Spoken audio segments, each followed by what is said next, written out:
예, 앉으시기 바랍니다. 시인 박노해는 기도는 나의 힘이라는 시에서 이렇게 기도하고 있습니다. 어린아이의 천진한 기도는 하늘에 통한다. 무력한 자의 간절한 기도는 하늘이 받는다. 정의를 위해 외치는 기도는 하늘을 울린다. 저와 여러분의 기도가 하늘을 울릴 수 있기를 바랍니다.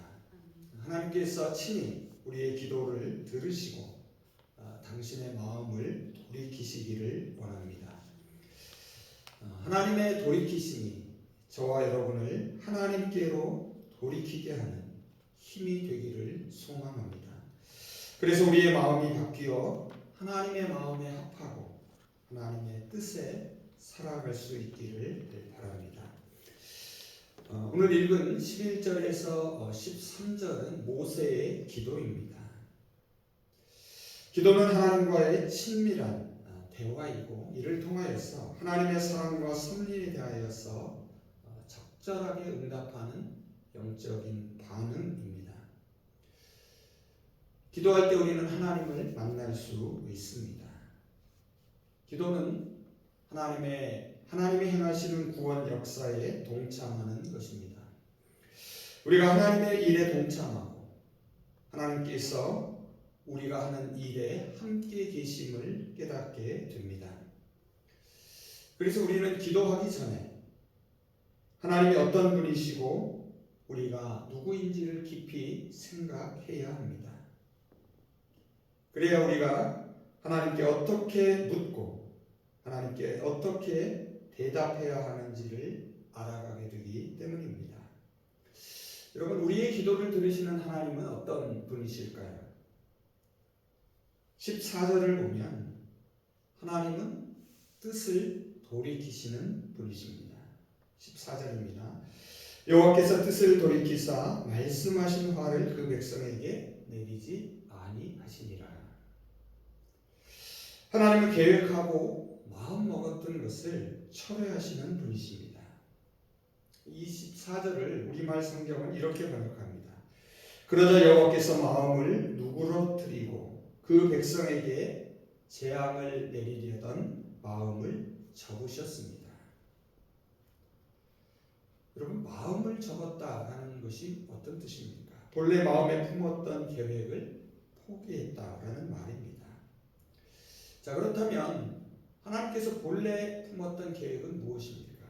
그 계획이 10절에 나옵니다. 그것은 이스라엘 백성의 배신과 반역에 진노하셔서 그들을 진멸하려는 것이었습니다. 그런데 놀랍게도 하나님께서 뜻을 돌이키십니다. 하나님이 마음을 바꾸십니다. 이 하나님이 마음을 바꾸신 것을 한자말로 표현해 보면 이렇습니다. 하나님의 변심입니다. 여러분, 일반적으로 변심이라는 말은 부정적인 어감을 가집니다. 왜냐하면 마음을 바꾸는 변심은 배신을 떠올리기 때문입니다. 하지만 여기서 하나님의 변심은 이스라엘 백성이 하나님의 진노와 진멸에서 살아남을 수 있는 유일한 구원의 길이 됩니다. 하나님이 이스라엘 백성을 향해 진노하시고 진멸하시는 데에는 이유가 있습니다. 이스라엘 백성들이 부패했기 때문입니다. 7절을 한번 보시기 바랍니다. 여호와께서 모세에게 이르시되 너는 내려가라. 내가 애굽 땅에서 인도하여 낸 내 백성이 부패하였도다. 여러분, 이스라엘 백성이 부패했다라는 말은 단순히 타락했다는 의미가 아닙니다. 하나님과의 계약을 파기함으로써 하나님이 뜻하신 그 계획을 그르쳤다라는 뜻입니다. 이스라엘 백성들이 마음을 바꾸었습니다. 이것을 한자말로 표현해 보면 이스라엘의 변심입니다. 이스라엘의 변심이 하나님의 마음을 아프게 했습니다. 이스라엘이 마음을 바꾸어서 하나님께서 화를 내게 되십니다. 이스라엘의 변심이 결국 하나님의 심판을 초래하게 된 것입니다. 본문 1절에서 6절을 보시면 하나님의 마음을 아프게 했던 이스라엘의 구체적인 타락상이 나옵니다. 이스라엘 백성들이 왜 마음을 바꾸게 되었는지를 알 수 있습니다. 어떻게 하나님으로부터 떠나게 되었는지 그 변심의 과정을 잘 볼 수 있습니다. 첫째로 이스라엘의 변심은 모세의 더딤을 보았기 때문이었습니다. 1절 한번 보시기 바랍니다. 백성이 모세가 산에서 내려옴이 더딤을 보고, 이스라엘 백성들이 생각했던 것보다 시간이 오래 걸렸습니다. 모세가 산에서 오랫동안 내려오지 않은 것입니다. 자, 그러자 백성들은 점점 불안해지기 시작합니다. 조급해서 더 이상 기다릴 수 없게 됩니다. 벌써 40일이나 지났습니다. 그런데도 깜깜무소식입니다. 이 40일이라는 기간은 이스라엘 백성들에게 있어서는 기다림의 한계였습니다. 저와 여러분도 하나님의 약속이 더딤을 보고 불안해하며 조급해할 때가 있습니다.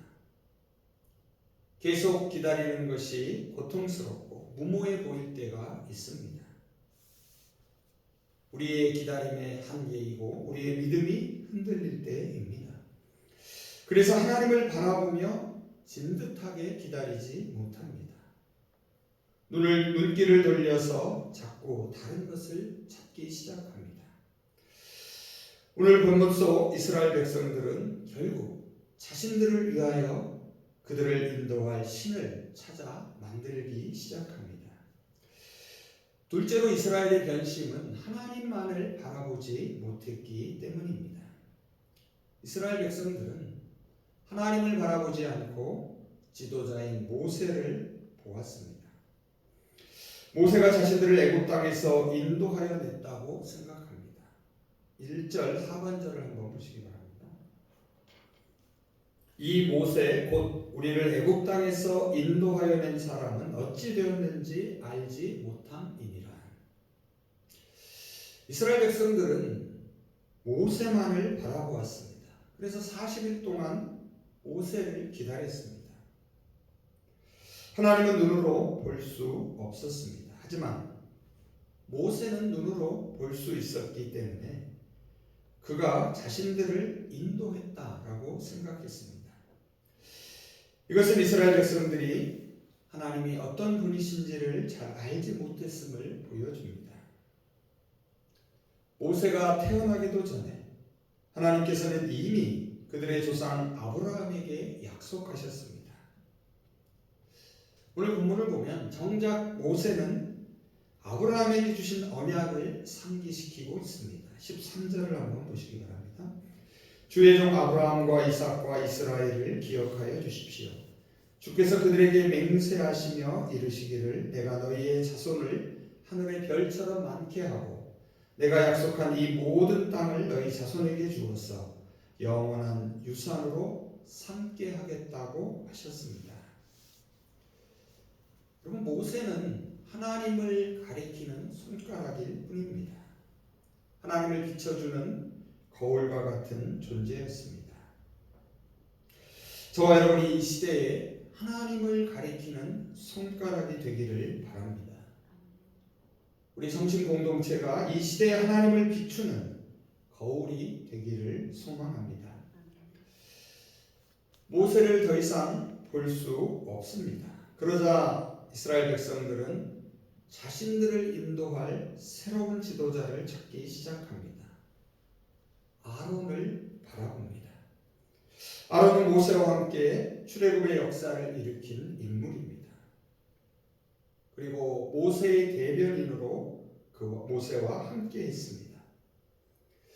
오늘 본문 앞을 보면 모세가 신의 산으로 율법을 받으러 올라가면서 아론을 자신의 대리인으로 지명했습니다.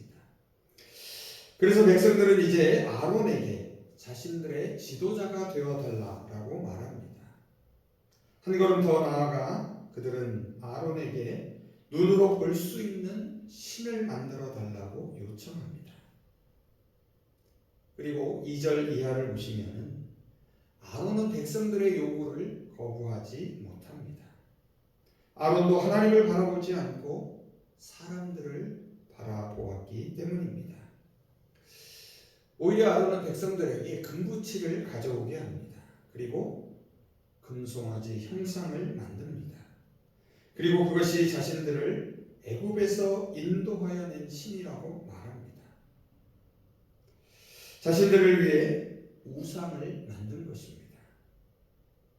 그리고 여러분 5절을 자세히 보십시오. 아론의 눈길이 그 금송아지 우상을 향하고 있습니다. 그리고 우상 앞에 제단을 만들어 섬기기 시작합니다. 더 이상 하나님을 찾지도 바라보지도 않습니다. 결국 아론과 이스라엘 백성들은 하나님을 바라보지 못합니다. 우상에게 눈길을 빼앗깁니다. 그들의 눈길이 하나님을 떠나자 그들의 마음도 떠나게 됩니다. 이스라엘이 변심한 것입니다. 산 아래에 있던 이스라엘은 이렇게 부패하고 타락하게 된 것입니다. 이에 대한 하나님의 반응이 이어지는 7절에서 10절에 등장합니다. 하나님은 모세에게 말씀하십니다. 여기서 우리는 변심한 이스라엘을 향한 하나님의 눈길과 그 마음을 엿볼 수 있습니다. 하나님은 애굽에서 인도하여 낸 사람이 모세라고 생각하는 이스라엘 백성을 바라보고 계십니다. 7절을 한번 보시기 바랍니다. 내가 애굽 땅에서 인도하여 낸 내 백성이 부패하였도다. 여러분 여기 잘 보시면 하나님께서 이스라엘을 나의 백성, 내 백성이 아니라 내 백성이라고 말씀하십니다. 9절에서는 이스라엘 백성을 목이 뻣뻣한, 목이 곧은 백성이라고 하십니다. 그리고 마침내 10절에서 그들을 진멸할 계획을 모세에게 알리십니다. 그런데 이 10절 끝부분을 자세히 한번 보십시오. 모세에게 이러한 약속을 주십니다. 그들은 진멸하겠지만 내가 너를 큰 나라가 되게 하리라. 여러분 이것은 모세에게 아주 매력적인 유혹일 수 있습니다. 이제 이스라엘을 버리고 모세와 함께 다시 시작하겠다는 말씀이기 때문입니다. 하지만 모세는 그렇게 해달라고 하지 않습니다. 대신 이스라엘을 포기하지 말아달라고 간청합니다. 오히려 그들을 용서해달라고 기도하기 시작합니다. 모세는 하나님의 진노와 진멸의 계획 안에 담겨있는 진짜 하나님의 마음을 보았습니다. 하나님의 분노 속에는 더 큰 사랑과 포기할 수 없는 기대가 담겨 있음을 알았습니다. 이어지는 11절에서 13절은 앞서 말씀드린 모세의 기도입니다. 이 기도는 하나님을 설득하는 기도였습니다. 하나님의 마음을 흔드는 기도였습니다. 하나님의 마음을 돌이키게 하는 기도였습니다. 모세의 기도가 하나님의 마음을 바꾸게 합니다. 변심하게 만듭니다. 이제 모세의 기도를 한번 들어보겠습니다. 먼저 이스라엘은 나 모세의 백성이 아니라 주님 당신의 백성이라고 말합니다.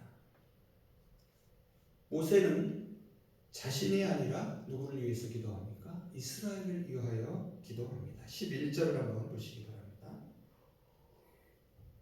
어찌하여 하나님은 크신 권능과 강한 손으로 구원해내신 당신의 백성에게 진노하십니까? 7절에서 하나님은 모세에게 이스라엘 백성을 내 백성, 즉 모세의 백성이라고 하셨습니다. 그러나 모세는 아니라고 말합니다. 이스라엘 백성은 하나님이 인도하여 내신 하나님의 백성, 당신의 백성이라고 말합니다. 모세는 하나님의 마음이 당신의 백성들을 향하고 있음을 잘 알고 있었습니다. 다음으로 모세는 이스라엘이 멸망하면 애굽 사람들이 비웃을 것이라고 말합니다. 이제 모세는 하나님을 위하여 기도합니다. 12절을 한번 보시기 바랍니다. 어찌하여 애굽인들로 하여금 하나님이 자기의 백성을 산에서 죽이고 지면에서 진멸하려고 인도해 내었다고 말하게 하시려고 합니까? 여기서도 이스라엘이 하나님의 백성임을 강조합니다. 그래서 이스라엘을 진멸하시면 하나님의 체면이 손상된다고 말합니다. 따라서 모세는 하나님의 맹렬하신 진노를 그치시기를 소망합니다. 뜻을 돌이켜서 당신의 백성이 이스라엘에게 화를 내리지 마시라고 간청합니다. 놀랍게도 하나님은 당신의 백성들에게 당신의 평판을 좌우되게 하셨습니다. 모세는 하나님이 여전히 당신의 백성들에 대해 기대하고 계심을 잘 알고 있었습니다. 마지막으로 모세는 아브라함과 맺은 언약을 기억해 달라고 말합니다.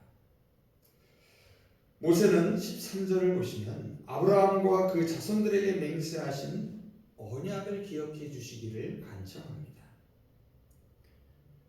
앞서도 말씀드린 대로 하나님은 이미 그들의 후손들이 하늘의 별과 같이 많게 해주시고 가나안 땅을 그들에게 주시겠다고 약속하셨습니다.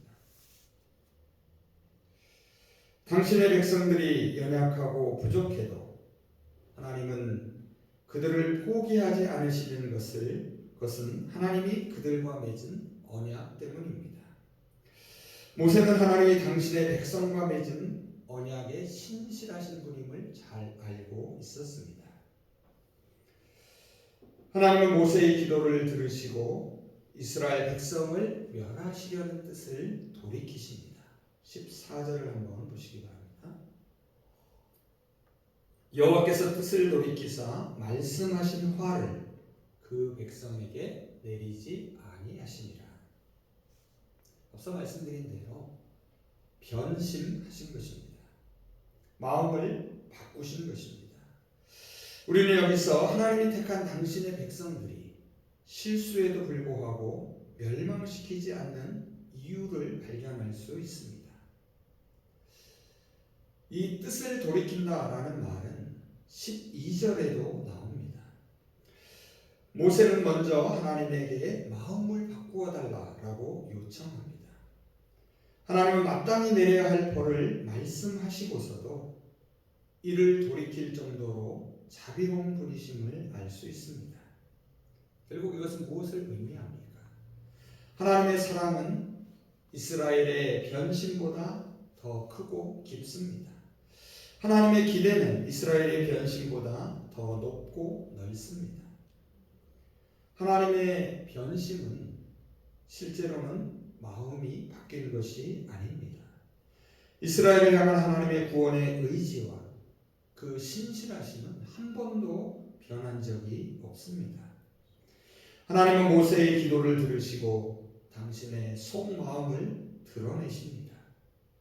이스라엘 백성을 멸하지 않기로 뜻을 돌이키십니다. 이제 말씀을 정리해 보겠습니다. 오늘 읽은 출애굽기 말씀은 인간의 변심이 하나님의 진노와 죽음의 심판을 가져옴을 보여줍니다. 하지만 그럼에도 하나님의 변심이 회복과 생명의 구원을 가져옴을 깨닫게 합니다. 인간의 변심은 부패와 같고 하나님의 변심은 발효와도 같습니다. 부패가 변질이라면 발효는 변화입니다. 부패는 썩어 없어지게 합니다. 하지만 발효는 새롭게 합니다. 오늘 본문을 보면 산 아래에 있던 변심한 이스라엘 백성들의 태도는 변하지 않았습니다. 그런데 하나님이 변하셨습니다. 하나님이 마음을 바꾸셨습니다. 변심하는 것입니다. 하나님은 모세의 기도를 들으시고 이스라엘 백성을 멸하지 않기로 뜻을 돌이키셨습니다. 모세의 기도가 하나님의 마음을 울리고 마음을 바꾸게 한 것입니다. 오늘도 하나님은 저와 여러분의 기도가 하나님의 마음에 울리기를 기대하며 기다리고 계십니다. 우리의 기도를 들으시고 마음을 바꾸십니다. 하나님의 변심이 우리를 다시 시작하게 합니다. 저와 여러분을 하나님께로 돌이키게 합니다. 그래서 우리도 다시 변심하게 만듭니다. 우리의 기도는 하나님께뿐만 아니라 우리 자신에게도 말하는 것이어야 합니다. 우리가 기도한다라는 것은 하나님과 나 자신에게 말을 거는 것입니다. 기도를 하나님과 나 자신에게 동시에 하게 되면 내가 무엇을 간청해야 하는지를 더 깊이 생각하게 됩니다. 이렇게 드리는 기도는 하나님의 마음을 움직이게 합니다. 그리고 동시에 나 자신의 마음을 움직이게 합니다. 결국 기도를 통하여서 내 자신의 마음을 바꾸게 됩니다. 그래서 기도는 우리의 마음을 비워 하나님의 마음으로 가득 채우는 것입니다. 기도는 하나님이 우리의 삶에 관여하시도록 내 삶의 문을 활짝 여는 것입니다. 저와 여러분의 기도가 하나님의 마음을 바꿀 수 있기를 바랍니다. 하나님의 변심이 저와 여러분을 하나님의 마음에 합한 사람으로 새롭게 변화시키기를 소망합니다. 이제 오늘 본문 13절, 14절 말씀을 읽으면서 설교를 마치겠습니다. 제가 세번역 성경으로 읽습니다. 주의 종 아브라함과 이삭과 이스라엘을 기억하여 주십시오. 주께서 그들에게 맹세하시며 이르기를 내가 너희의 자손을 하늘의 별처럼 많게 하고 내가 약속한 이 모든 땅을 너희 자손에게 주어서 영원한 유산으로 삼게 하겠다고 하셨습니다. 모세가 이렇게 간구하니 주께서는 뜻을 돌이키시고 주의 백성에게 내리시겠다던 재앙을 거두셨다. 기도하겠습니다. 저희 기도를 들으시는 하나님, 인간의 변심이 하나님의 진노와 죽음의 심판을 가져오지만 그럼에도 하나님의 변심으로 생명을 구원해 주심을 감사드립니다. 모세의 기도를 들으시고 당신의 백성을 향한 진노와 심판을 돌이키신 하나님, 오늘 저희가 드리는 기도를 들으시고 저희를 긍휼히 여기시며 당신의 진노를 거두시고 구원의 은총을 베풀어 주시옵소서.